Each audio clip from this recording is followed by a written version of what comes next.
கர்த்தருடைய பரிசுத்த நாமத்திற்கு மகிமை உண்டாவதாக. இன்றைய நாளுக்கான தியானம், நாம் நினைக்கிறதற்கும் வேண்டிக் கொள்ளுகிறதற்கும் மிகவும் அதிகமாய் நமக்குள்ளே கிரியை செய்கிறார். ஆமாங்க, ஒரு சின்ன பொண்ணு இருந்தாலாம். அவளுடைய அப்பா வந்துட்டு சாக்லேட் கடை வச்சுருந்தாங்களாம். இவ போயிட்டு அவங்க அப்பாட்ட, அப்பா எனக்கு சாக்லேட் தாங்க அப்படின்னு கேட்டாலாம். அவங்க அப்பா சொன்னாங்களாம், நீ எடுத்துக்கோமா அப்படின்னு சொன்னாங்களாம். ஆனால் அவ கேட்டாலாம், இல்லைப்பா நீங்களே எனக்கு எடுத்து கொடுங்க அப்படின்னு சொல்லி கேட்டாளாம். அப்போ அவங்க அப்பா அவருடைய கை நிறைய சாக்லேட்ஸை வந்துட்டு அள்ளி கொடுத்தாராம். அப்போ அந்த மகளுக்கு ரொம்ப சந்தோஷமா இருந்துச்சாம். அவளுடைய தேவை போக அவள் ஃப்ரெண்ட்ஸுக்கெல்லாம் கொடுக்குற அளவுக்கு சாக்லேட்ஸ் வந்துட்டு அவங்க அப்பா கிட்ட இருந்து அவள் பெற்றுக்கொண்டா. நீங்களே எடுத்து தாங்கப்பான்னு கேட்டதுக்கான காரணம் என்ன அப்படின்னா, அந்த பாப்பாவுடைய கரம் ரொம்ப சின்னது. ஆனால் அவங்க அப்பாவுடைய கரம் ரொம்ப பெருசு. அதனால அவர் அள்ளி கொடுத்தா நிறைய கொடுப்பாரு. அதுதான் காரணங்க.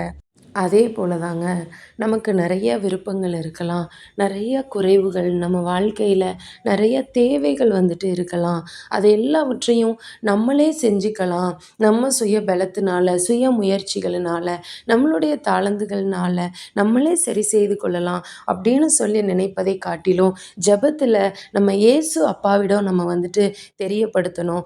ஏன்னா, ஏசப்பா கிட்ட நமக்கான எல்லாமே அவரிடத்துல இருக்கு. அதை செய்றதற்கான வல்லமை அவரிடத்துல இருக்கு. அவருடைய கரம் ரொம்ப பெருசு.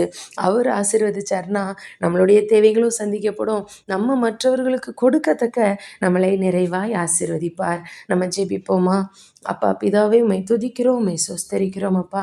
எங்களுடைய விருப்பங்கள், எங்களுடைய தேவைகள் எல்லாவற்றையும் உமக்கு நாங்கள் தெரியப்படுத்துகிறோம் ஏசப்பா. உம்முடைய பெரிய கரத்தினால் அப்பா, அப்பா நீர் ஆசீர்வதிக்கிறதுக்காக நன்றி செலுத்துகிறோம். இயேசுவின் மூலம் பிதாவே, ஆமென்.